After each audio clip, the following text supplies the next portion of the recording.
Good evening, everyone. I wonder if I can welcome to you all to the Great Hall of the University. For those that don't know me, my name is Guy Orpen. I'm Deputy Vice-Chancellor of the University of Bristol, and it's my great pleasure to welcome you this evening. It's a special year for me. This is just gone past the 40th anniversary of my time in Bristol as living and working here, and becoming more and more in love with our city. So it's a big night for me and a big night for the university to welcome this event to the Great Hall of the Wills building. It's an annual event and one of the highlights of our year, and it's a great pleasure to welcome the people of Bristol to hear our Mayor Marvin Rees and to hear his State of the City address. It's the seventh of those State of the City addresses that the Mayor of Bristol has given in this hall, and the university is delighted to have hosted them all. It is an enduring demonstration of the strong links we have with the elected mayor and the people and our city collectively. It is also part of the Festival of the Future City biennial programme, which itself is a part of the programme of the Festival of Ideas delivered by the Bristol Cultural Development Partnership, and of which we are a particularly enthusiastic and proud sponsor. So my congratulations to Andrew Kelly and all his colleagues for the work they've put into creating such a terrific festival, starting today and running over the next couple of days.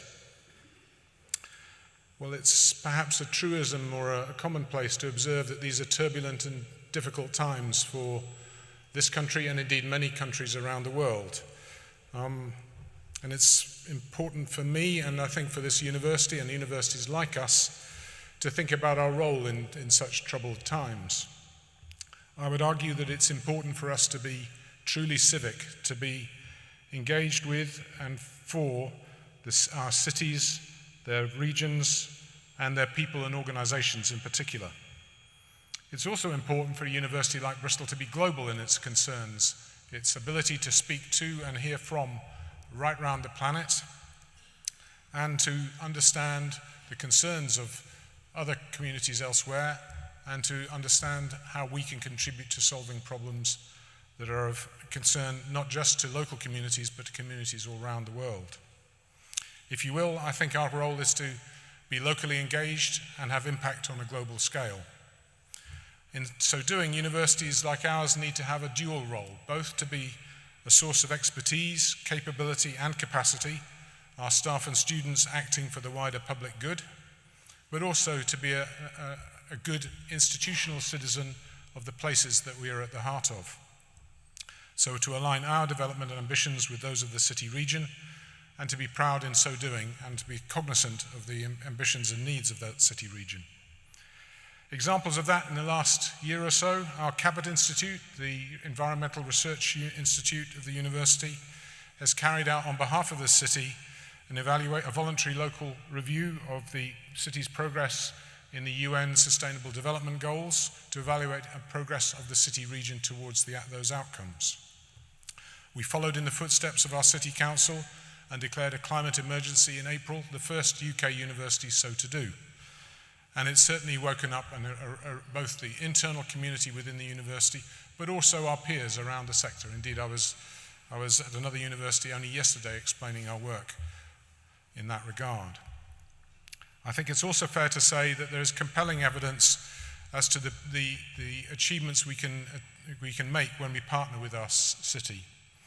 And that is manifest in the remarkable strides the university has made in the recent past. I'm particularly proud of the progress we've made in diversifying our student intake.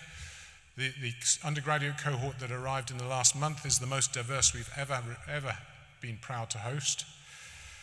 And our Bristol Scholars Scheme, which is particularly focused on engagement with underrepresented communities in this city, is setting the standard in the United Kingdom and far beyond, and attracting interest in how we've done it and how it's going. And it's going really well. Fantastic students blossoming at our university and setting us on a different path, I'm pleased to say.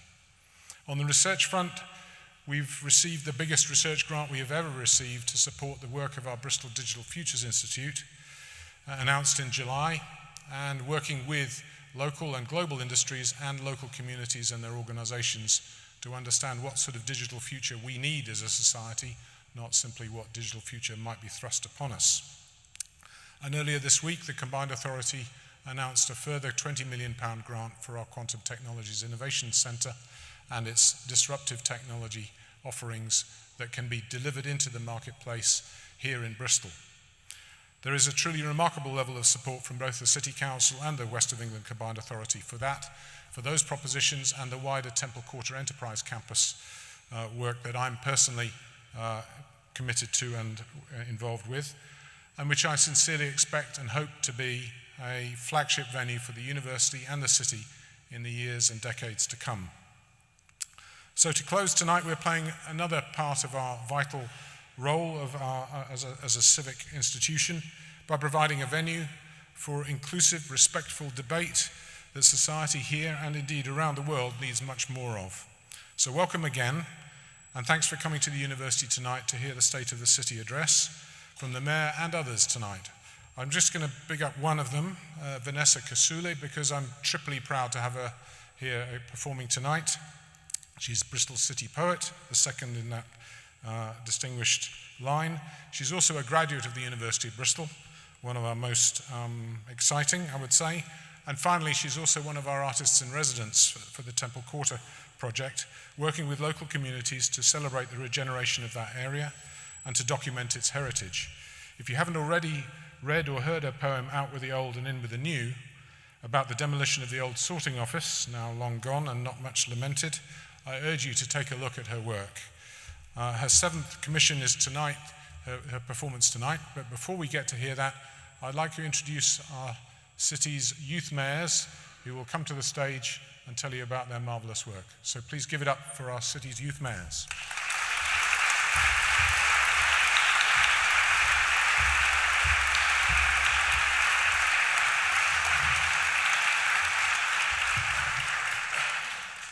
Hello everyone, I'm Sienna and this is Mohammed, and we are the Youth Mayors of Bristol.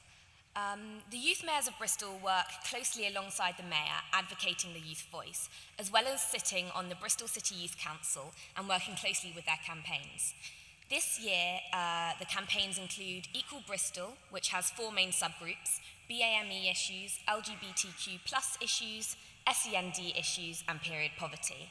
Some of the other campaigns include Youth Voice, Environment and Transport, and Supported Mental Wellbeing. The Bristol City Youth Council are an elected group of young people aged 11 to 18. Members are voted in for by the Bristol Big Vote, in which each candidate makes a short video detailing their manifesto, and school children around Bristol can then vote. The Youth Council aims to make sure children and young people can express their views on the decisions that are important to them, and to make sure that their opinions are voiced and heard. We hope to make positive changes in our communities and make a difference to the young people of Bristol. Marvin has always been very supportive of the Youth Council and has many campaigns and pledges that support young people as part of the One City plan. These include annual citywide youth conferences to engage young people with the development of strategic city programs, 100 Bristol companies pledging high-quality work experience, and reducing the gap between children in the most deprived areas and areas achieving a good level of development at early years foundation stage. So for our term as youth mayors, we are focused on 2 main areas: holiday hunger and knife crime, with a particular emphasis on young people's attendance in their places of education. As youth mayors this summer, we have been attending some of the many schemes across Bristol, attempting to try and lessen the detrimental impact of holiday hunger. This included an intergenerational breakfast and a climate change themed project providing free lunch. We have also been looking into the best ways to try to tackle this issue during the Christmas period. In terms of attendance rate and knife crime, we believe that the attendance rate of each individual student is important because students are more likely to succeed in academics when they attend school consistently. However, improved attendance rate also means less young people are on the streets, and with increased attendance, more students can have their mental and physical well-being monitored. And we both believe that it is fundamental that the young people of Bristol's well-being is closely monitored in order for everyone to reach their full potential and not feel lost in an ever-increasingly pressured society. We are very grateful for this position, elected by the youth of Bristol, and we are so happy that Bristol City is listening to the youth and taking action. Now, on with tonight. Firstly, we'd like to welcome everyone here tonight. We have an exciting agenda, which will start with a fly-through of the future city by View City. We will then welcome our city poet, Vanessa Kasule, to the stage. We will then watch a video called We Are Bristol, showcasing what makes our city special and unique. Bristol City Mayor Marvin Rees will then take to the stage to share his State of the City address. Following that, there will be a Q&A and a panel session debating the future of the cities around the world. So, let's begin. Thank you.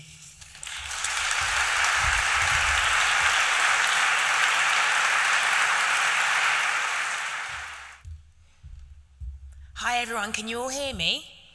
Right in the back. Can I get a wave of affirmation? Hey, everyone's with me, fantastic. It's really, really amazing to be here with all of you. And I won't go on and on. There's lots of things I want to say, but I just wanted to tell you a little about how humbling it's been to learn so much about this city under this city poet role. One thing I didn't want to do was just rattle off a load of poems from my perspective about the city, because to be quite frank with you, how I perceive it is just one drop in the ocean. And of course, as we saw across that map, there's so many different areas, so many different communities, and people have very different lived experiences of this city, some brilliant, some not so good. And I feel that it's my duty as an artist to honor that and be honest about all these different experiences and try where I can to speak to them and also let others speak for themselves. So I've been doing a lot of work in different areas. I've been in local libraries. I've done lots of work in Lawrence Hill, in the Barton Hill settlement. I've spoken to lots of people about their experiences in Bristol, the things that they like and the things they want to see changed. And one of the people that did approach me who wanted to work with me in a capacity was a group in St. George that are working around air pollution in Bristol. And we have some of the most concerning rates of air pollution in the UK. And seeing what's going on with Extinction Rebellion and the climate emergencies that are being declared across the world, I felt that this was something I wanted to address in this poem today. So some fears that I have, but also some tentative hopes for how we might address air pollution, climate change, and also just making this city more livable for everyone. And these are all very complex issues, and I wouldn't claim to have the answers.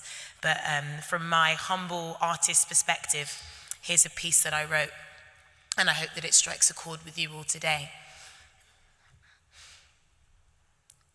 The cars cough tar, and the air hangs thick.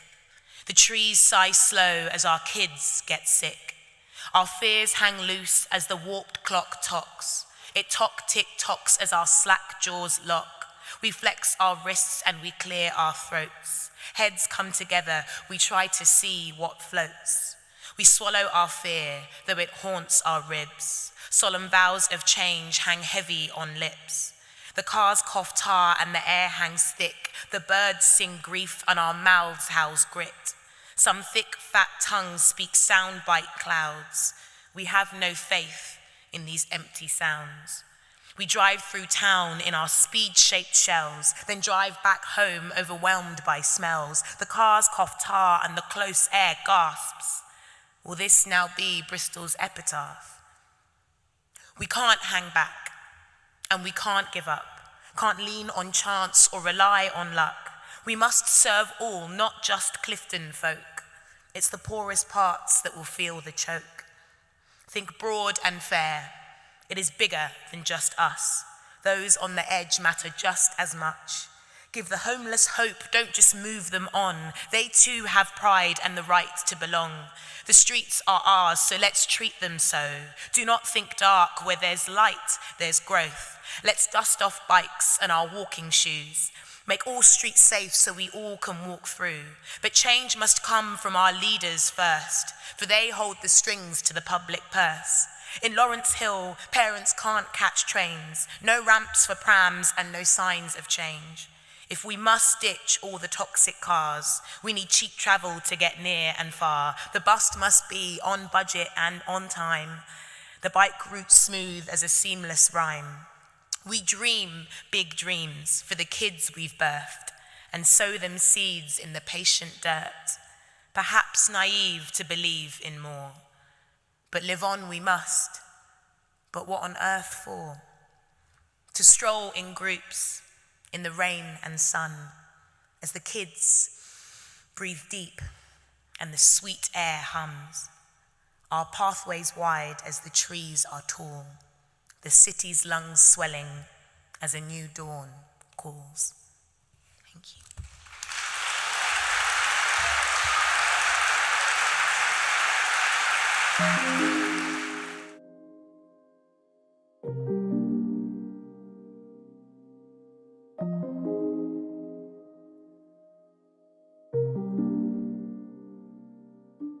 We are learners.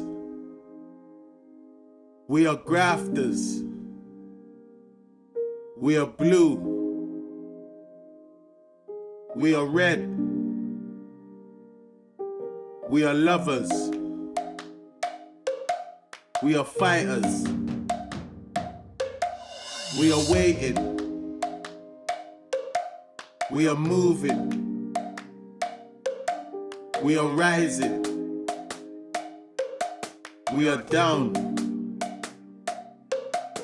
We are pioneers. We are entrepreneurs.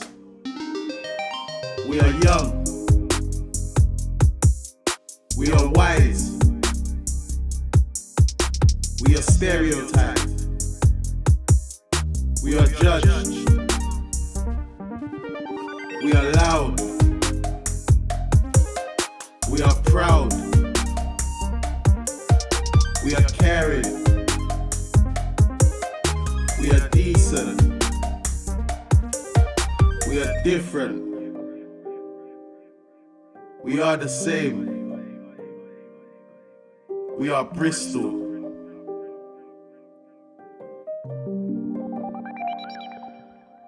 We are Bristol.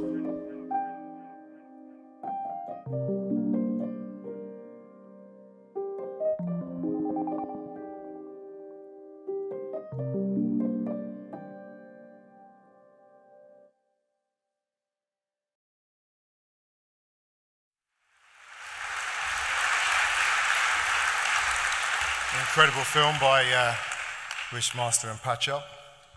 So, recently I spent the afternoon at one of the holiday hunger schemes we had going in Bristol. Feed Bristol gave out over 60,000 meals this summer, serving some of the tens of thousands of children we know are likely to go without food. Now, the staff told us about a mother. The week before, she had quietly approached one of the volunteers, asking if there was any leftover food. She stressed she was not going to eat the food herself, but it was for her children. She had no food in the house and £2.50 to get through the weekend to the Monday.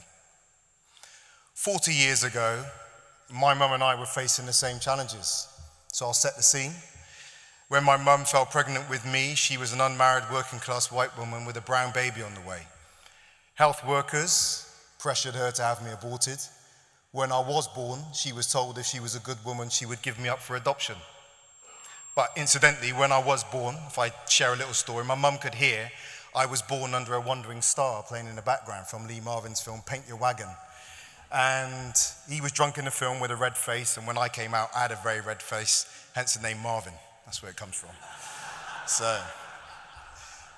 But the themes set in those first months continued through my childhood. We eventually moved to a refuge in Devon before moving back to Bristol on the Longcross estate and then Easton. Throughout those years, my mum went without food herself so I could eat. We struggled, and much of my childhood was clouded with a faint unhappiness. Now, I was blessed in that I had a loving family, my nan and granddad, my auntie Glenys, my cousins Dennis and Anthony, and we had a supportive church. But life was tough. And what I want to say today is, this is Bristol. Now, it's not the whole of Bristol. We are the city of culture, creativity, sustainability, rebellion, advanced manufacturing, world-class universities and aerospace, the city that justifiably prides itself on doing things differently and makes a net contribution to Her Majesty's Treasury. In fact, we are a city of contrasts and contradictions, of inequality, where wealth sits alongside poverty and hope sits alongside hopelessness. Now, I deliberately put those two visions of Bristol in that order because too often the Bristol of the left behind comes after the story of the Bristol of success. Now, as a mayor, it is my job to advance our city's successes, but it is the fullness of my role as a city leader to ensure we understand that our true greatness will be found in our collective commitment to making Bristol a city in which everyone can find hope in that success, irrespective of the circumstances of their birth. Now, I've long been committed to the idea of hope, in part because it is so much more mature than optimism. Hope doesn't refuse to see suffering and challenge. It engages with them so that they become an opportunity to develop perseverance, which produces character, and character is the pathway to hope. And our city must also be a hope for the world. We are an international city, a global people of 92 languages and 180 countries of origin.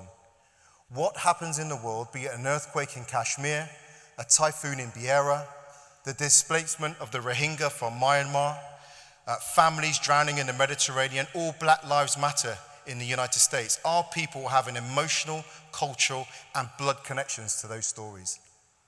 And our influence must extend to leadership on the critical issues of our time: climate emergency, the migration crisis, and the rise of reactionary right-wing politics.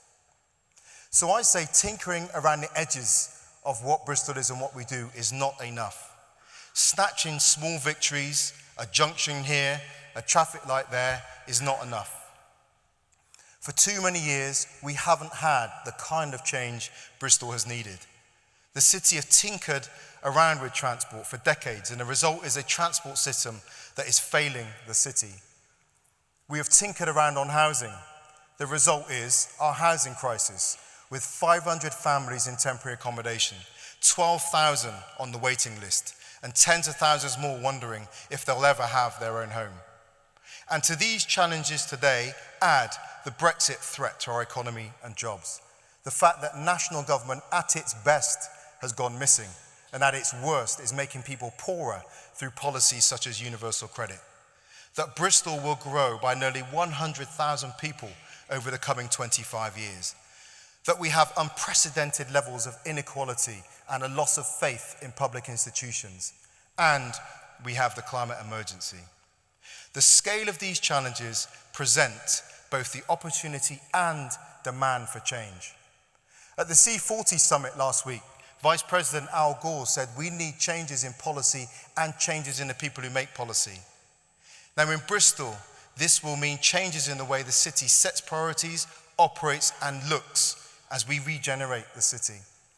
It means greater diversity of the people who take up positions of leadership and an explicit commitment to ensure the economy works for people and planet rather than treating them as mere factors of production. The Bristol of old just did not deliver. We can no longer afford to carry the old order. We need the next iteration of Bristol. I warn too that doing nothing doesn't mean things will stay the same. If we do not proactively design the next iteration of Bristol, we will find ourselves increasingly on the back foot, responding to challenges that are out of our control with a city that is ill-equipped for the task. But when I look around the city today, I see the start of the change. We have cranes on the horizon and the collaboration of the city office and the One City plan. We have the declaration of the climate emergency. We have City Leap and a city commitment to inclusive economic development. Evidence of the change we are bringing is in that my cabinet and I have actually delivered the commitments we made to you, Bristol, in 2016. So first, we said we would build 2,000 new homes, at least 800 affordable a year by 2020. Many people said to me this target was unachievable, and we knew ourselves it was a stretch. but we're on course to hit it and even exceed it. Developments underway across the city right now include the ambulance station, Wapping Wharf, the Paintworks, Hartcliffe campus, the Launchpad housing scheme, the Z-Pods housing scheme being built above a St. George car park. We have houses being built in some of the most deprived neighbourhoods in the city. In Hengrove at Hengrove Park, in Lockleys at Romney House, Sheldon Road, Bonington Walk. In Southmead at Dunmel. In Henbury, we are building council houses in Richardson Close, as we are in Alderman's Moor in Ashton Vale. At the recent Built Environment Network conference, Kelly Hillman, who's head of landscape acquisitions at Homes England, said Bristol is leading the way in the UK with planning, the environment, and effecting positive change. And she said this was down to the city leadership. The cultural change we've brought to our leadership and our strong grip of council finances has enabled us to turn Bristol City Council into a housing delivery organisation focused on delivering sustainable and affordable homes. We've committed 82% of our 5-year capital programme, that's £857 million to infrastructure investment, including homes and redevelopment schemes such as Temple Quarter and Temple Mead Station. We committed £85 million to accelerate home building and £61 million for Gorham Homes, our new housing company. And this year, our housing revenue account has £15.7 million freed up to invest in building council homes. Secondly, we said we would deliver work experience and apprenticeships. When I came into power, 56% of young people in Bristol were not getting access to meaningful work experience. We've changed that. Through the Works programme and the commitment of city employers, 3,500 meaningful experiences of work are being delivered to young people in Bristol this year alone. And this year is Youth Options Year, with a series of events and activities and workshops supporting young people to engage with employers and trainers and take up opportunities with confidence. This, I say, is hope in action. Raising aspiration, opening doors of opportunity, supporting young people onto the right track. Third, we promised we would stop the expansion of RPZs and review existing schemes. And we did it. Working with local councillors in each area, RPZs were reviewed and revised, and we now are engaging with residents in new areas about new schemes, and will work with communities where there is overwhelming support for their implementation. Fourth, we pledged to protect children's centres. And despite the devastating austerity programme, we kept them all open. The national picture is of a £3.1 billion funding gap, contributing to the closure of more than 1,000 children's centres and a further 722 no longer offering the full range of services. But in Bristol, children's centres will remain at the heart of our offer to families. Fifth, we told the city we would increase school places with a fair admissions process. Now, we've committed £25 million to a new school in Lockleys. A new secondary school in Silverthorne Lane is in progress that will serve children from the centre and east of the city. And there will be a new school in the south, in Knowle West. It is unheard of to be delivering 3 schools at once, but we're doing it. We're delivering on our promise to parents, and we will continue to build and expand yet more schools as our population grows. Six, we made a promise to put Bristol on course to be run entirely on clean energy by 2050 and introduce a Safe Clean Streets campaign. And we've accelerated this promise, taking steps for Bristol to be run on clean energy and to reach carbon neutrality by 2030. We launched City Leap, a £1 billion investment package that will transform Bristol's relationship with energy. And we're extending Bristol Clean Streets, including fines for offenders, smart bins, and we've launched the Big Tidy, which will deploy crews to deep clean city hotspots. And seventh, we committed to lead a European Capital of Culture bid and promised to make culture and sport accessible to all. Now, Brexit got in the way of this one, but we still delivered on our commitment. We secured UNESCO City of Film status through a collaboration of the Bristol Film Office, the University of the West of England, University of Bristol, Screenology, Destination Bristol, and Bottle Yard Studios. We underwrote £48.8 million for the redevelopment of Colston Hall and £1.5 million to enable the modernisation of the Bristol Old Vic and St George's. And we overcame over 30 other towns and cities to be chosen as a new home for Channel 4, who are opening their offices in Bristol later this month. And on sport, we protected pitches for grassroots sport and are working with Sports England and local clubs to increase sports hall provision. And our gatherings have brought together people like never before to find opportunities to improve participation, support talent to development, and bring world-class sporting events to the city. That's called keeping your promises. And I'm delighted to be able to share with you and demonstrate delivery for the city. But of course, we didn't stop there with that short list of pledges. And we've delivered so much more. So I'll give you a brief rundown of some of our achievements. But I wanted to start by expressing my gratitude to my hardworking and dedicated cabinet, to my office team, to the City Council leadership and workforce, to our city partners, and also to my Labour colleagues who have delivered a budget year on year in the face of political opposition that's made all this possible. Bristol really is a collective endeavour. So we have the Parks Prospectus now, and new funding for tree planting as part of our city plan commitment to double the tree canopy in Bristol by 2045. The Stepping Up programme has delivered training and development for 104 participants from BME backgrounds and women and disabled people. 70% of the first cohort have gone on to get promotions, and so far 46% of the second cohort.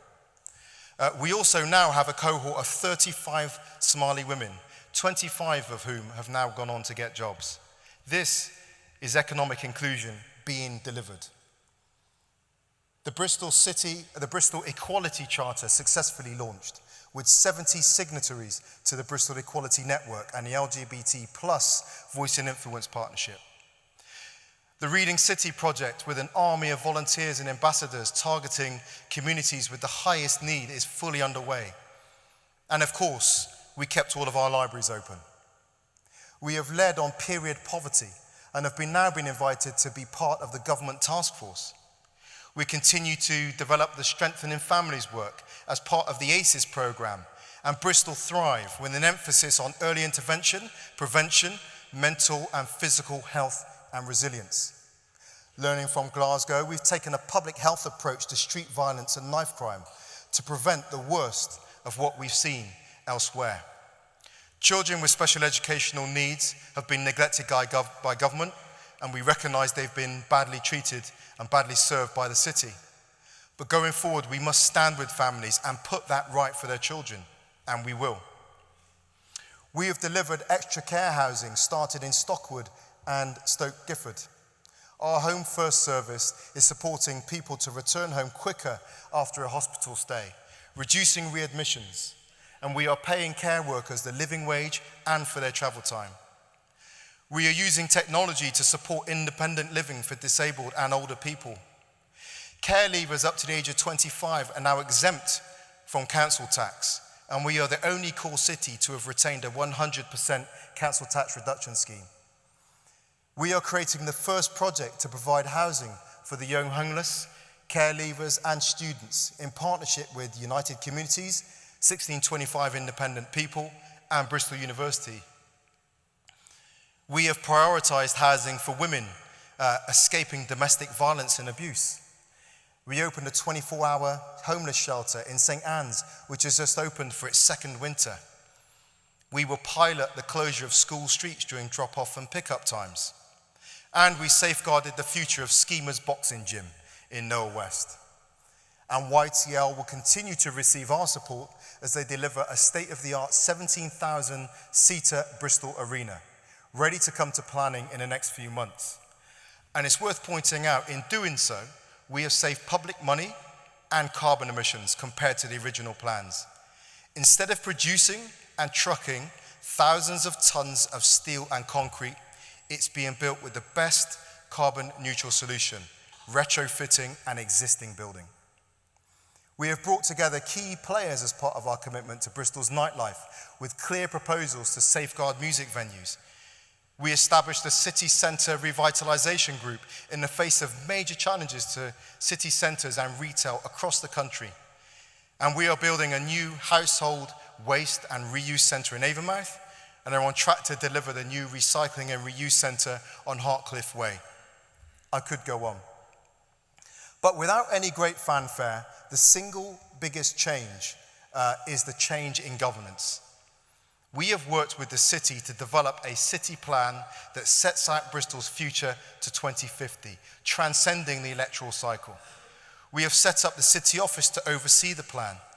This is a move from local government and a focus on the workings of the council to city governance, which means working together with all the city's institutions and decision makers. We have shared city leadership with 6 thematic boards made up of partners from right across the city, each taking responsibility for shaping and updating their piece of the Bristol One City Plan. Therein is inclusive, cross-organisational work going on in a way it never has. And we have the city funds, which will be investing in agreed city priorities with ethical investment and giving at its heart. The significance of these innovations should not be underestimated. These successes have been recognised around the world, from the EU's iCapital Awards to the Financial Times and Reuters. Now, all of these achievements can't be taken for granted. Delivery has not previously been the norm, and sustaining the city office and the One City plans needs the new form of political leadership we have brought. But let me share a few reflections. It means being delivery focused. You would be surprised how often we have come into conflict with processes that prioritize the structures rather than outcomes for people. Secondly, it means we must go beyond the transactional relationship between candidate and voters, where a candidate promises a couple of projects to purchase a vote. Our offer as an administration is this: a working relationship built on a shared set of priorities and values and a commitment to delivering against them. A third reflection is just to emphasize the fact that complexity is not a vice. This is a complicated city in a complicated world. Now, campaigns are already gearing up that will be about 10-word sound bites on leaflets. But cities cannot be run with approaches built on 10-word analyses. Once you've got those 10 words, you need the next 10, and then the next 10. Bristol needs leadership that grapples with the reality of that complexity and acknowledges that sometimes good things can have negative consequences for some people. And I think we're seeing in Donald Trump a living demonstration that meaningful leadership and debate cannot be conducted through 280-word character Twitter posts. And on this last point, we urgently in Bristol need an improvement in the quality of our civic discourse. The misinformation and attempts to reduce nuanced issues to binary options really underserves us. The truth is, there are positives, negatives, risks, and uncertainties to most options we face. Despite what you might hear and read, the scale of collaboration in the city in the name of getting things done is of far greater relevance than any conflict that centres around the council chamber. The city is in the business of getting stuff done, while the chamber wants to stay focused on division, and our media are stuck with the clickbait of pointless point scoring and 30-second sound bites of opposition. W.C. Fields said, "I never voted for anyone, I just opposed." And we are in the danger of turning that quip into a city reality. So off the back of that, let me share with you what I see coming in the next few months. I hope I'm wrong.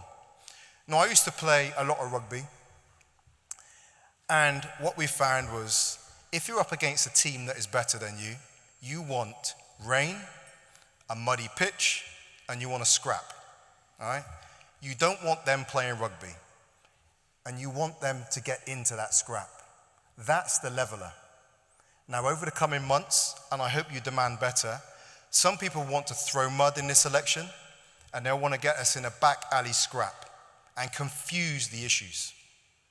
But for us, we will stay focused on the fact that we have delivered and built a new city leadership, restored the council's financial credibility, and will continue to focus on the issues that matter to people.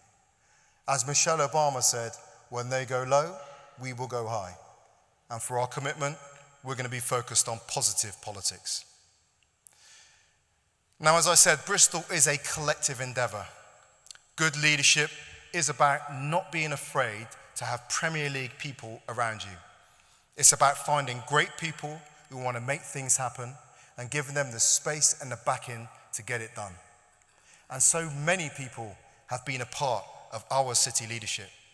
People like the late Lorraine Bush at Hawkspring. She got things done.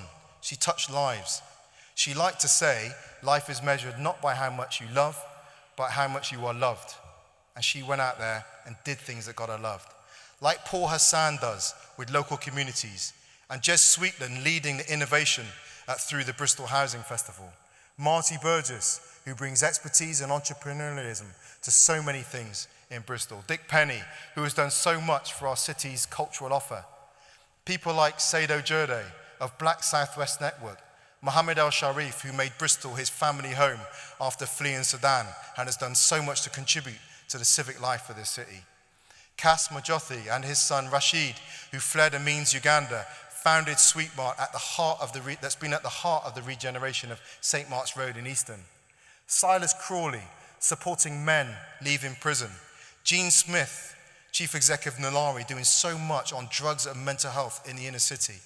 And I have to mention my old youth leader, Dennis Stinchcombe from Riverside, who plays such a huge role in mine and the lives of so many other young people in Bristol. And on that front too, I want to thank our international ambassadors here tonight, Chris Sanaga, Caroline Hassan, and Ivor Anderson, aka DJ Bungie, who have championed our city on the world stage.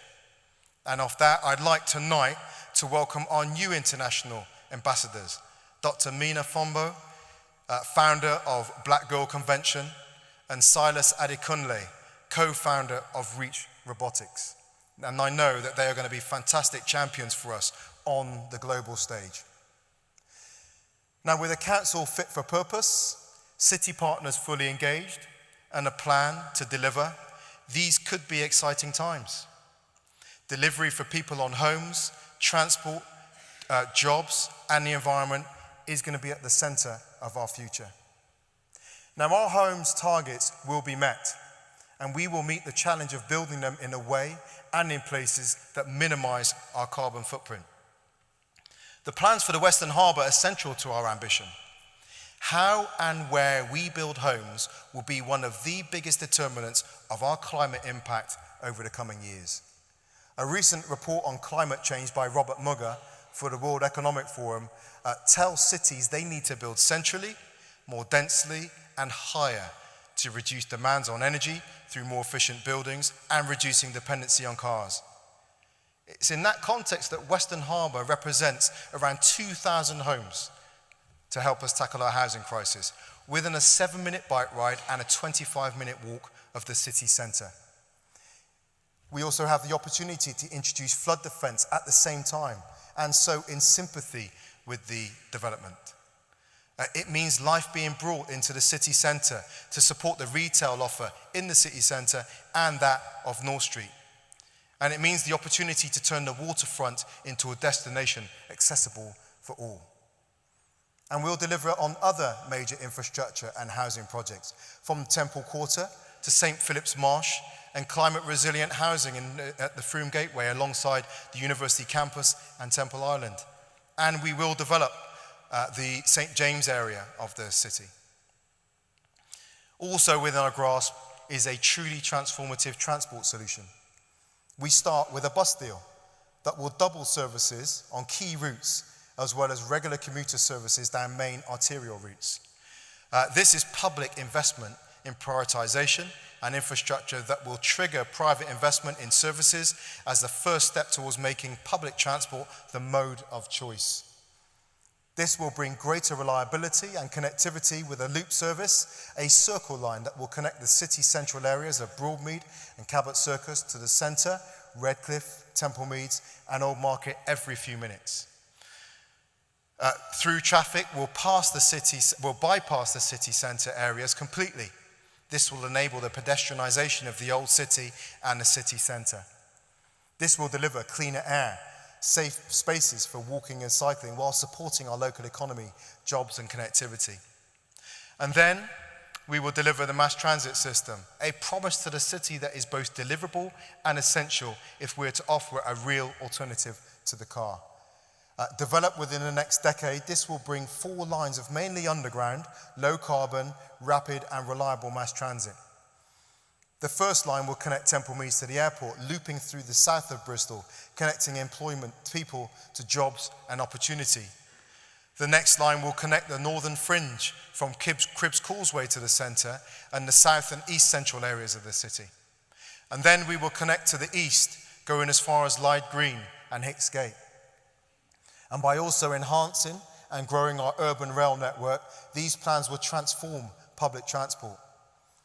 We will work closely with our local authority neighbours and with the combined authority, but we must not and we will not face away from the ambition and the transformative impact of these plans. And to deliver jobs for everyone, we need investment and we must grow a diverse economy. We are working with 7 cities and their surrounding regions to build an economic powerhouse for the West. This is supported by government departments, local economic partnerships, businesses and city leaders, and links with the emerging National 2070 plan. This will bring the western region of England and Wales to the top table for government and international investment in the way the Northern Powerhouse and the Midlands Engine has for their areas. And with the support of unions and business, we will make Bristol a living wage city where well-paid, decent jobs are the benchmark, not the aspiration. And by protecting employment land in key areas, we will promote business and diversify our economy. While our high-tech sectors grow and prosper, so we have a fundamental need to protect and grow jobs in all sectors, including food, care, and retail. And Bristol has been a leading voice on the UK's response to the climate emergency. The first council to declare a climate emergency. The first to embed leadership of the new Green Deal with a named cabinet lead. The first UK city to undertake a voluntary local review against the United Nations Sustainable Development Goals. The driver of a motion to the Local Government Association, which saw 435 councils declare a climate emergency and commit to the SDGs. Okay.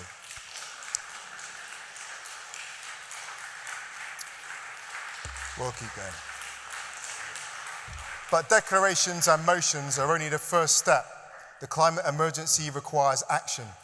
We have the action plan which has been published today on the Council's website.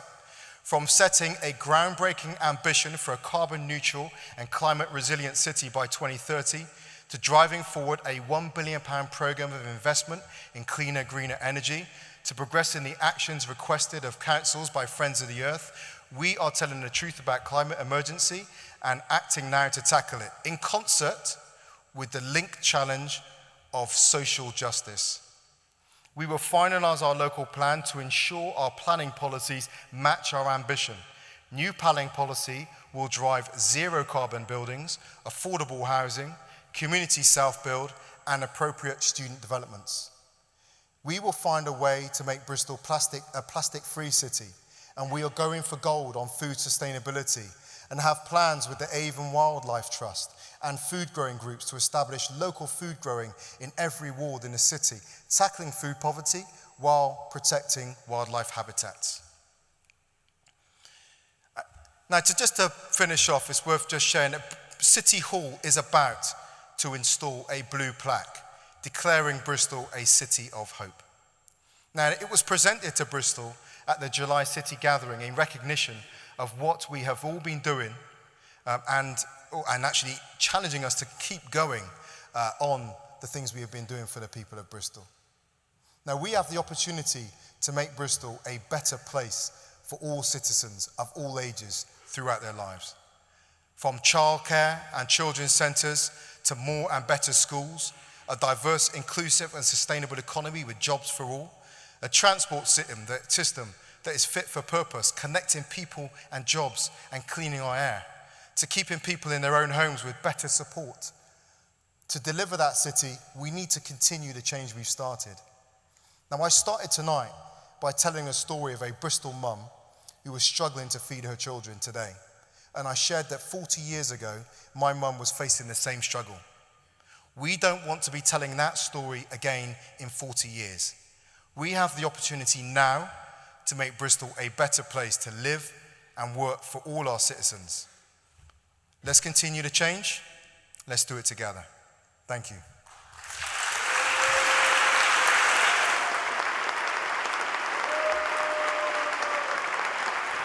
As it's Festival of the Future City, we have benefit from many international visitors, and tonight we have 5 of them who have been speaking during the festival. I'm going to be discussing with them certain points that came out of the Mayor's State of the City address, and some more general points about cities as we go through. I should point out that a number of questions were submitted, as we usually do each year, for the Mayor's State of the City address, and the Mayor has agreed that answers to those questions will be sent next week to people who submitted them. I want to introduce the panel that we have with us tonight. Sheila Foster on my left, Georgetown University, Chair of the Advisory Committee, Global Parliament of Mayors, and a recent member of the New York panel on climate change. Next is Lola Shoneyin, novelist, poet, Ake Arts and Books Festival, Lagos, Nigeria. Ece Temulkiran, one of Turkey's best-known novelists and political commentators, an author most recently of How to Lose a Country, The 7 Steps from Democracy to Dictatorship. Bruno Maçães, author, Hudson Institute, author most recently of The Dawn of Eurasia and Belt and Road, A Chinese World Order. And Tony Pipper from the Brookings Institution. Tony, I want to start with you. The Mayor referred to climate change, climate emergencies and SDGs. What can cities particularly offer when it comes to sustainable development goals? Well, as the Secretary General just talked about at C40, I mean, the battle for climate will be won and lost with cities. More than 70% of the emissions worldwide happen within cities. And I think what's very interesting in what's happening here in Bristol, as the Mayor suggested, Bristol is was the first city in the UK to do a voluntary local review against the Sustainable Development Goals. Now, how many folks in the audience are aware of the Sustainable Development Goals? Just a show of hands. Wow, this is great.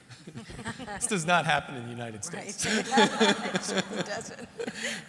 Kudos to you. And so you're familiar with it. You know that the Sustainable Development Goals were negotiated by countries under the auspices of the United Nations. And so the benchmarks and the targets are set at the national and global levels. But these are really aspirations that affect people's lives. And so I think it's up to cities to make them real in real communities, to solve real problems for real people in communities.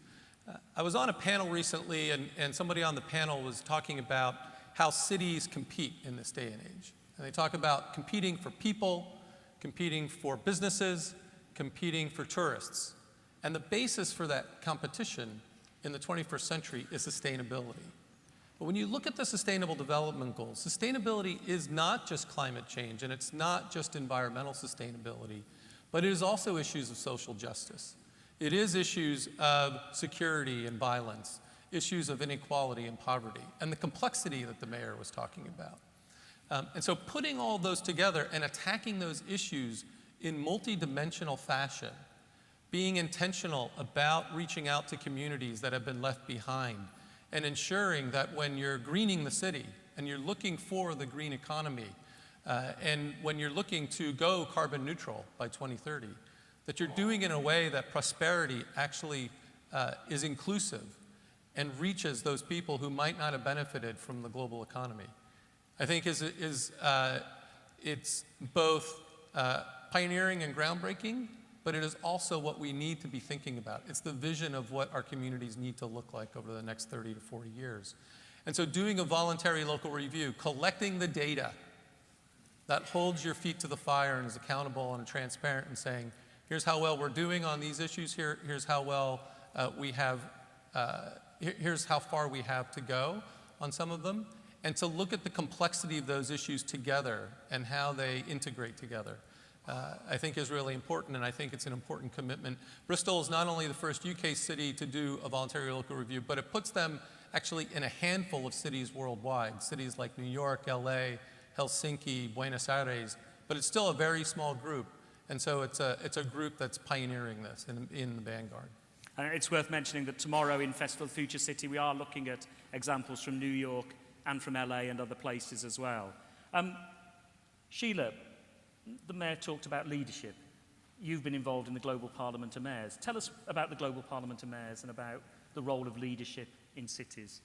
Yeah, so first of all, it's great to be here. Wonderful, very inspiring. I'm inspired by the mayor's speech, and he really is an example of the leadership that mayors are taking on a global level. The Global Parliament of Mayors is an idea by a political scientist, Dr. Ben Barber, who wrote a book called If Mayors Ruled the World. And his vision was a parliament of just mayors in an era when nation states are increasingly dysfunctional, and cities are increasingly the places, as we've just heard, where problems are being solved. Now, that's a bit of an overstatement, perhaps, but a few things are clear.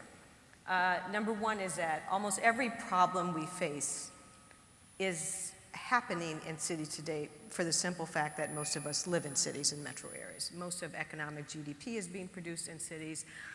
Issues like housing, migration, economic inequality, connecting people to jobs, all of this is happening on a local level.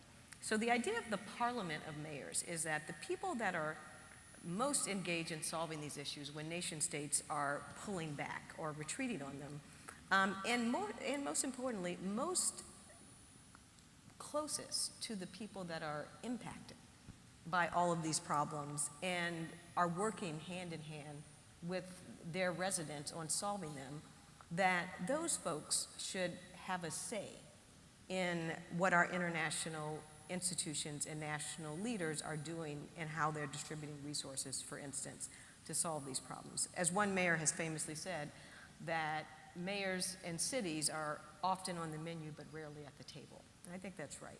So, the Parliament of Mayors, what are now over 200 international city networks like C40, really, I think, represent a shift in global politics and agenda setting, and it is really mayors like Marvin Rees that are at the forefront of solving what used to be problems that were addressed by national leaders. And so he mentioned President Trump, our own president. When President Trump pulled out of the Paris Agreement, where nation states set national goals, strikingly, in the New York Times, the mayor of Paris and the mayor of Pittsburgh wrote an op-ed, said, cities will get it done. And what we've seen is that cities are getting it done. Same on migration, same on housing and other crises. So the GPM, as we call it, and which in fact the city of Bristol hosted last year, is a forum for mayors to argue about these or debate these questions, really deliberate on solutions, and then to actually vote, take action, and talk to international leaders at the UN, at the IMF, at World Bank, and have a say in how our collective problems get solved with input from all of you who work with mayors. I'm going to ask everyone later on about leadership and so on, but I want to pursue some of the other points. Bruno, you've been looking at cities, the new cities of the Belt and Road and so on. I mean, tell us about what these new cities are like, and what cities, traditional Western cities, for example, can do to meet the competition of them. Gigantic new cities, machines purpose-made for competing in the global arena. in that sense, rather terrifying, and they pose a challenge to what are, in some cases, I think Bristol is a case of that, cities that go back to the past, that have a strong identity, that are not too big, that want to preserve that identity. I thought it was interesting that a mayor started with the stories of pain and despair, and only then turned to the stories of hope and power and prestige. And I want to do a little bit of the same. I want to point out that Bristol is privileged. Maybe you don't think that with your problems every day, but some time ago I was in Jakarta for a couple of weeks, 2 months ago. I was in the capital of Somaliland, Hargeisa. Just last week I was in Rhodes, which is also privileged, but still is a city that depends 97% of tourism and cannot raise prices and taxes because it loses tourism revenue and has waves of refugees arriving from Syria. So it's a tough world out there, and Bristol has to compete. What I worry about, and I want to make this point also to the mayor, this need to compete. This need to be as productive, as efficient, as modern, as future-oriented as you possibly can, has the danger that cities start to be thought of almost as smart gadgets. They have to be up to the latest standard. They all start to resemble each other. I see that in China a lot. They lose their past and their identity because that's the only way to survive and to be successful.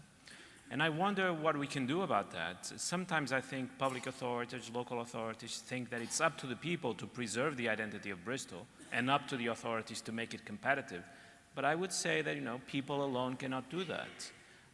And we need cities as a whole, and we need local authorities to also be concerned, among all the other goals that the mayor listed, and they're all very important, about preserving the identity, the uniqueness, the special character of a city like Bristol, and not leave it to chance, because if it's left to chance, it might not survive. And just give us a couple of examples of these.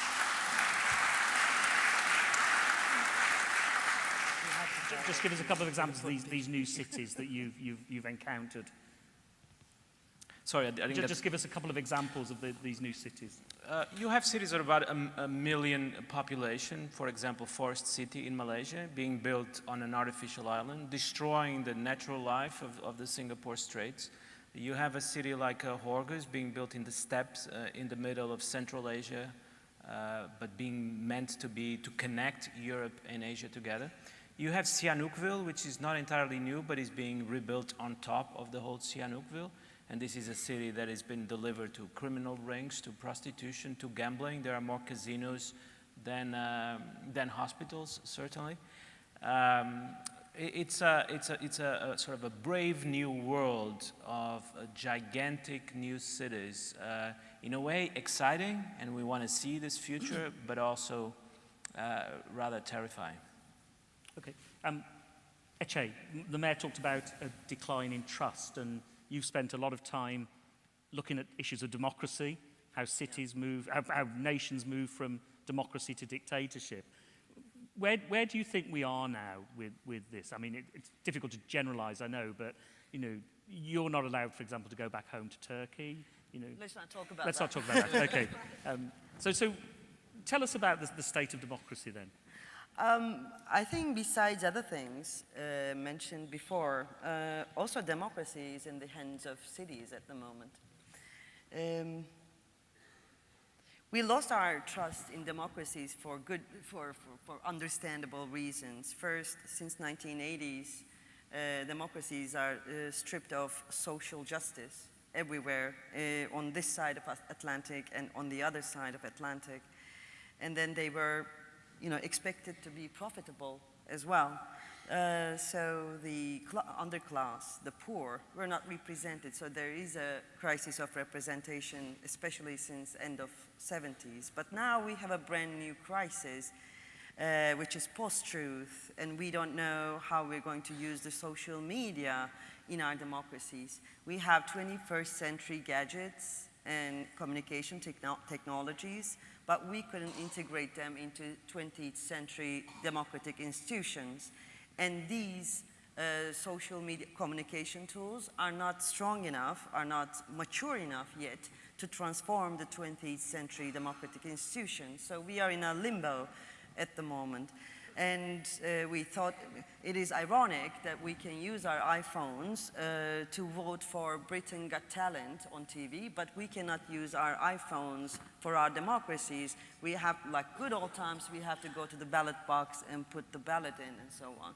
So we are in between things at the moment, and that is understandable. But also, we are in the crisis, we are going through the crisis of neoliberalism, or to put it more bluntly, capitalism. Even Financial Times said that capitalism needs a reset. Sorry, but however, we do not know how to do this reset on national, global levels. That is why I think cities are trying to cure the wounds that nations and international institutions have opened. So it is a very hard job for a city to cure the wound of refugees, to cure the wound of social injustice, the gap of income, and so on and so forth. But this is also, I think, an advantage, because democracy is not a pretty thing. It's not a boring thing either. Democracy is people coming together, confronting, going through antagonism, hating each other basically, and then somehow making a decision. And these, since we cannot still use the 21st century communication tools, cities are the places that we can come together, see each other face to face, and talk to each other, and make decisions for the good of the people, and to heal the wounds of the 21st century that are opened by big capital, international, incompetent international institutions, and so forth. And I'm very happy to be here in Bristol. And you're right, Bristol is a very, privileged, not privileged, but a beautiful, beautiful city. So I hope Bristol will be leading the way when it comes to a more, I would say, a more dignified democratic system. Okay, thank you. And Lola, you work in the arts in a pretty unique city as well, Lagos, and elsewhere in Nigeria. Tell us about the importance of the arts to cities from your perspective. Thank you so much. I am very happy to be here. Just on the way here, I was talking to my daughter who took her LNAT exam today, and she kept telling me she wanted to come to Bristol. My memories of Bristol are from when I was 8 years old, going to a school called the Collegiate in Winterbourne. But just walking around and coming here from the other venue, I have to say that I did say to her, you know what, I understand why you want to come to the University of Bristol. I understand why you want to live in Bristol, because it's truly beautiful. And being here and listening to the mayor has also had a huge impact on me, because I work in Nigeria and I live in Nigeria. And when you live in a country that's struggling with all sorts of issues, there's a way in which, just to be able to smile, you have to kind of manage your standards. You sometimes have to, lower them so that, like I said, you actually have reason to be proud of the work that you're doing. But the real reason that I'm happy is that seeing what's going on here, especially that really inspiring video, which we loved, We Are Bristol, it just made me think there's so much great work that needs to be done. So I organized 2 festivals, one in Lagos, the Ake Arts and Book Festival, and one in northern Nigeria, in a place called Kaduna. I don't know if anybody's heard of Kaduna? No? Yeah? Okay, one person. You're coming to the festival. I'm gonna force him down. So Kaduna State, 6 to 7 million people, has had its fair share of ethnic and religious violence. And all the people that I was speaking to, the people that I would encounter in schools when I was doing a bit of development work, would always talk about the great cultural activities that had taken place there, but it was always in the past tense. It was always 50 years ago. This used to be a hub, a cultural hub. And 50 years ago, okay, so what have you done about it? So a man from Kaduna came to the Ake festival in the south, and he said to me after, he said, you know, we need something like this in northern Nigeria. And I said, yes, you do need something like this in northern Nigeria. But hey, it doesn't look like it's going to happen anytime soon. As luck would have it, 2 years later, he was elected as governor of Kaduna State. And within the first week, he called me and said, do you remember that conversation we had? We need an arts festival, a book festival in Kaduna State. So for me, the journey has been kind of life-changing, because I hear what the mayor is saying about confronting complexity. How do you deal with a place where the young people have access to the technology and the information that you have access to in the West, but they live in this uber hyper-conservative society where in some quarters, anything that has to do with the arts and culture is seen as haram. So they've got all these voices and all this talent and all this expression that's just bursting to come out. And that's what we've been able to harness at the Kaduna Festival. It's giving them a platform. It's giving them confidence. It's valuing talent. All the parents want them to be doctors and lawyers, and of course for the girls to be teachers and nurses. This is a true conversation I had with a man whose daughter wanted to become an engineer, and he said, no, it's not ladylike. She should become a teacher, you know? But now they see investigative journalists who are women, and they go and talk to them and say, I want to be like you. They see poets and they're thinking, I want to do that. So having the introduction of culture in this society has had such an incredible impact. But you know, the best news for me was a conversation I had after the edition that we just concluded about 4 weeks ago, where the governor said, so how long has this been going on now? I said, 3 years, you know that. And he said, and we've had to go to a different location each time. I said, yeah. And he said, we need some sort of infrastructure to house culture and to give a space and provide a space all year round for the young people of Kaduna State. And at that point, I thought, job done. So it's great what's going on here. And I will be looking out. I'm going to try and see if I can actually get the governor to come here. I think he would be inspired by you two, and I am definitely stealing that We Are Bristol thing. We're going to be doing We Are Kaduna. Sounds more stronger.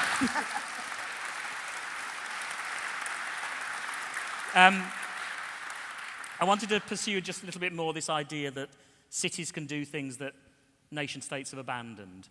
And not on particular issues. And I'd start with you, Tony. Do you really think that cities can overcome, you know, the problems we've got in national politics and failing international institutions? I don't think cities alone can do it, and I don't think cities alone can even solve their own all the problems that are local. They don't even have jurisdiction many times over all the different issues and dimensions of progress that they're trying to help stimulate. However, I think there is an issue of, part of what we're talking about here is an issue of leadership. And when we're even talking about sort of loss of trust in institutions, at least in the US, when you look at those trust institutions, local governments pull far higher than state and national government does right now. And it is because of that closeness to the people that I think Sheila was talking about. Sheila talked about sort of changes in global governance, cities themselves banding together collectively to have a collective voice on policy issues globally. And the mayor talked about even a model of governance here locally, of bringing many different stakeholders in the city together in a combined vision to push on the same things, measure the same way, hold institutions collectively accountable. And I do think, and this I think touches on a little bit of the conversation about democracy and a little bit of the conversation of culture, in that bringing together different stakeholders. We're here in a university. There are businesses that are participating with government. There's philanthropy. There's civil society. That sort of place-based, the place being a location that brings these different stakeholders together around a combined vision, I think can help exercise our ways of bridging divides and coming up with solutions to very complex problems that have trade-offs that have to be dealt with. It isn't easy when you make a decision to go green. It can have implications for jobs and what that means for people as well. And so having to balance all of that is challenging. But doing it together, as a community together, and finding some solutions, I think helps that identity that we were talking about, helps build that identity, helps evolve it from where its history might have been to where you might be going in the future, and also helps build our muscles around democracy as well. I like to say that in the US, our national politics do not reflect at all what's going on in our local communities. There is lots of things happening in local communities where political divisions are set aside to actually solve problems in neighborhoods, in communities. And what we have to do is get to a place where that bottom-up momentum starts to be reflected in the state and national conversations that we're having. And I think cities have a real role to play in that. We have a similar problem in this country of national politics as against what's happening locally. Sheila, which good examples would you give of cities in the States that have got their act together, really, in a similar way to here? So there are lots of examples, in part because there's lots of leadership like you have here. And I would say that, just following up on what he said, I mean, we have to understand we're moving from a system of governments to a system of governance in which, there used to be one actor that controlled everything, whether it's the international level that speaks downward or the national level that speaks down to cities. And really what we see is a move to really complicate that picture. And a lot of cities and mayors are playing a role in that for the simple fact that that in an innovative society, which we've moved to, there are so many different actors that have a lot to contribute to the problems that need solving. And they're universities, they're the private sector, local entrepreneurs and innovators, et cetera. So the best leaders in America on the city, whether it's Mayor Mike Bloomberg, who was the mayor of New York, or Eric Garcetti in Los Angeles, or Nan Whaley in Dayton, where there was just an awful mass shooting. What they've done is that they've harnessed, I think, the capacity of actors within their cities to work together, like the New York City Mayor's Panel on Climate Change that I just sat on for 3 years, right? Bloomberg did it, and now de Blasio. And what they've done is bring together people, both community, scientists, experts, and industry, to look at this issue of climate through the lens of complexity, at the neighborhood level, through the lens of equity, and figure out how a city like New York City can adapt to climate change, taking into account a lot of different factors. So the best mayors, Nan Daly, the gun issue. In America, violence is hitting cities terribly. 70% of the American public want background checks, want to ban assault weapons. Congress does nothing. So it's up to mayors to figure out how to do this, even as states and national governments are preempting them. They pass a law, they get slapped back. So creativity and innovation is happening at the local level because mayors are saying, we've got the private sector, we've got these other folks, we can work with them to get this done. And the same that's happening from the local level up to the international level. Do you see this in Nigeria, in cities in Nigeria, Lola? It's a very different system, of course. We actually don't have mayors. I'm beginning to think maybe we need them, But that we have what we call local government chairmen, and I'm already in my mind thinking, God, if we had a mayor, how would that work? How would they, would there be any kind of separation of duties, and what sort of conflict would come out of that? Well, I come from the conflict, actually. It's interesting. I just arrived from Palermo, and Palermo is actually acting against the laws by, welcoming the refugees. My week has been full of mayors, actually. You're my second mayor, I'm sorry. I was presented by the honorary citizenship because of How to Lose a Country, the book, and the mayor actually invited me to, see a boat and so on, and we couldn't do that. But then one thing was very interesting, and it's about identity issue as well.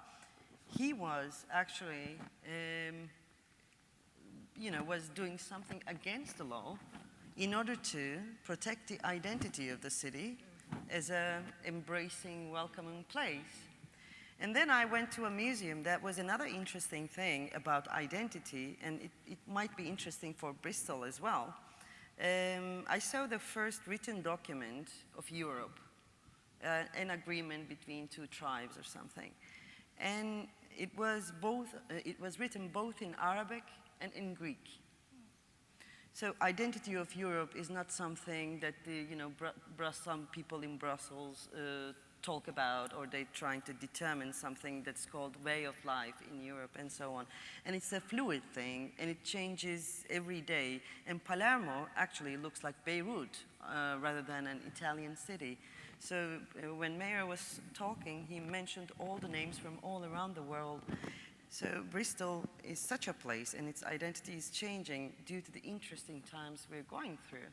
And sometimes, yes, people, cities, not necessarily should be against the law, but maybe beyond the law, which is in this case, considering what Britain is going through, I think it's something that is quite possible and would be really understandable.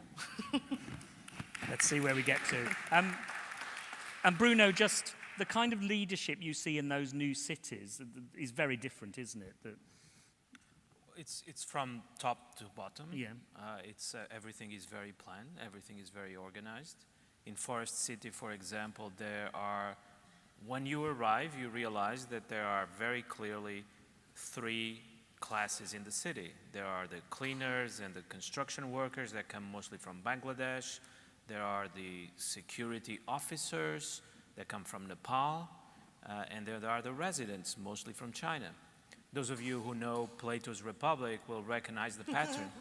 It is that kind of world where everything is meant to satisfy your wishes as one of the privileged residents of the city, and if you don't like it, you can even complain to the management. So it's a different idea of a city from the one we have. But let me say quickly that I think cities are more responsive. I always notice how mayors are so passionate about climate change. I used to be a government minister. When I dealt with national ministers, I never saw that passion. Why? Because for national politicians, it all looks like pain and effort for something you will get 40 years from now. Whereas for local politicians, it seems already like a project of housing for 2,000 people, which might be ready 4 years from now when we can all see it. It's more visible, it's more tangible. And we are human beings. It's very difficult for us to accept pain for 40 years with nothing at the end, which is how sometimes climate change struggle looks like. At the local level, it looks more human.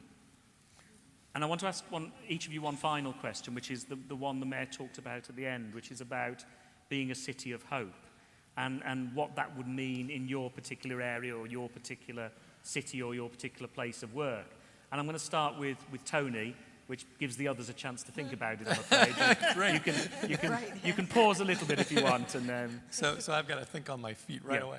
I'm going to think out loud. Well, I love the way in which he framed hope as also recognizing the challenges. So being forward-looking and what you aspire to, but also being honest about where you've come from and where you are right now. And I do think that the cities that are doing this well are using data and a sense of objectivity and measurement to understand that. but only using that as the basis also for that sort of level of governance we were just talking about. Then to bring the community together to say, what are we going to do about it? And who are we going to be together and evolve together? But I think it has to be that clear-eyed assessment up front to also be honest about where you really want to aspire to going forward. Lola? Hope. When I look at, again, at this festival that I'm talking about in northern Nigeria, before I started curating it, I traveled around a little bit, going into schools, taking lots of books, picture books by British writers, and I took them into the school, and I wanted to read to the children who were in primary 3, and they'd never seen a picture book. So I can't remember which book I was reading, and I suddenly saw, okay, there's a dinosaur, and it's pink, and it's talking. No, that's not going to work, because they're so far removed from that. I mean, you take for granted here, when you grow up with stories, and you're seeing the depiction, you know, in books, and it prompted me to take a decision to write books with proper illustrations, but books where the children would see themselves and their realities reflected. Because I understand now fully. I heard it in theory, but it wasn't until I had that experience that I really understood it. For me, my hope is a very simple thing. I just want Nigerian children to be able to read, and I want them to have material to read. Okay, that's good.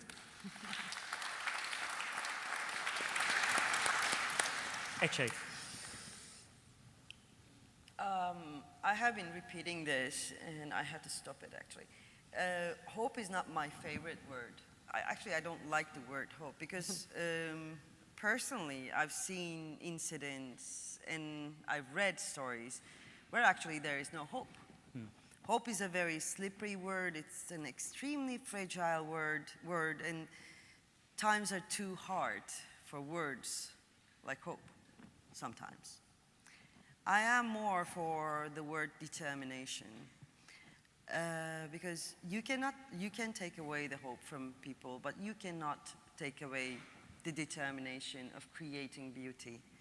Once I've been told a story by one of my editors. She was a Jew, and her grandmother and her grandfather met in a concentration camp. And her grandfather fell in love with this young woman, and then he couldn't find anything to give her, so he found a little cabbage, and he put it on a stick, and he gave her this little cabbage. And then she fell in love with him as well. So this story always amazes me, because there is the determination of creating beauty here with the cabbage, and also there is a determination of seeing the beauty in the cabbage. So I believe this aspect of humans, which is inherent, this creating beauty and believing in beauty and determination of creating and believing in beauty. And even there is no hope sometimes, it's always there. So I think I would rather go for determination. But then I understand why people need hope. But then still, one has to be careful when using the word hope, because it also makes people very lazy. Sometimes I do think that we are living in a time where everybody asks for hope, but then everybody thinks, I hope there's no hope so we can relax. Okay, well, we might need another plaque on City Hall, I think. It's, Bruno? Well, I think when we talk about hope and a vision for the future, we have immediately to talk about democracy, because in the end, it cannot be my vision or your vision or even our vision here. It has to be everyone's vision. So we have to build the channels by which all these voices can come together and be aggregated. What I thought was very interesting about tonight, and I don't know if it's common to other cities in the UK, were at least the two ways in which Bristol is trying to do this. The youth mayors, by the way, did an incredible job. I don't know where they are. They've gone. They've gone to bed. They're too young. I don't know how it works, but I imagine the youth mayors would meet with the mayor twice a month or once a month and convey concerns from their cohort, and not only from their cohort. And then the city poet who goes around the city and listens to stories and then writes a poem about those stories and reads it here for the rest of the citizens. It'd be very interesting to develop these channels even more and to deepen them, because the traditional channels of voting every 4 years are no longer enough. Okay, good. That gives us a special boost for when we recruit the next city poet. Sheila, final word on hope with you. Sure. So it's hard for me to think about hope and hopelessness without thinking about what's happening in my country right now. We're going through a legal, moral, constitutional crisis. And I remember when, speaking of youth, I still have a 15-year-old son. He'll be 15.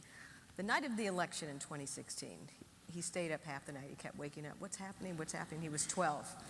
You know, did Hillary win? Did Hillary win? And so, finally had to say, unfortunately, Trump won. And his first word, he looked at me and he said, he's going to take us back to slavery. Now, I knew that wasn't possible, or maybe it is actually, but to have a son who lived through Barack Obama and then went to Trump, and to see the pride and hope in his eyes when he accompanied me to the polls to vote for Obama, and the sheer fear when Trump got elected, was a transformative moment. But what I've seen since then, in spite of our crisis, is him going to the climate march and to the March for Our Lives, and the youth, and everyone that I know looking inside to say, this is our democracy. You know, and even Obama said this. Actually, we looked at our biggest mistake was to leave it to one person to save us. But even he said, you have to take care of this, not just me, right? And so we're being tested now to take care of our democracy, our principles, and our values, and the leaders that can harness this energy in these youth today will be the ones that will shepherd us to, I think, our new world. So my son gives me hope, the youth give me hope, and leaders like Marvin definitely give me hope. Okay. Well, that's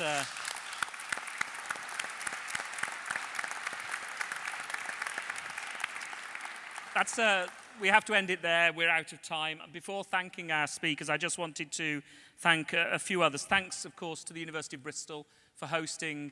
I couldn't quite believe it's the 7th State of the City address, but there we are. We've been honoured to work with them throughout this whole programme.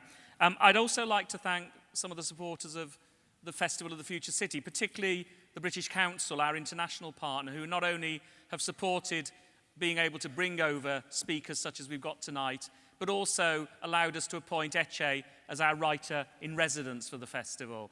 And if I urge you to do anything, it's to get down to Watershed tomorrow, to visit the festival bookstore and read Eche's books, and read Bruno's books, and read the other books that we've got of speakers down there. I'd also like to thank our partner university, the University of the West of England, for the Festival of the Future City, and also the British Film Institute for being our film partner. There are more events coming up in Festival of the Future City tomorrow and on Friday. We're covering issues of green cities tomorrow, issues of democracy and devolution. And tomorrow in this building we have the annual Cabot lecture on how we can thrive as an urban species. And finally, if you haven't had a chance, because we could only run it today, but I saw a fantastic project today in Watershed, which was a trailer for a project called Cargo, which is looking at the diaspora, the slave trade, and much more, particularly the positive stories in Bristol and internationally now, about our citizens. And I thought it was fantastic, and it'll be on College Green next summer. So do watch out for that as well. Thank you all very much for coming. Thank you to the Mayor for the State of the City address. Thank you to the Youth Mayors. Thank you to Vanessa. And thank you to Tony, Bruno, Eche, Lola, and Sheila. Thank you very much.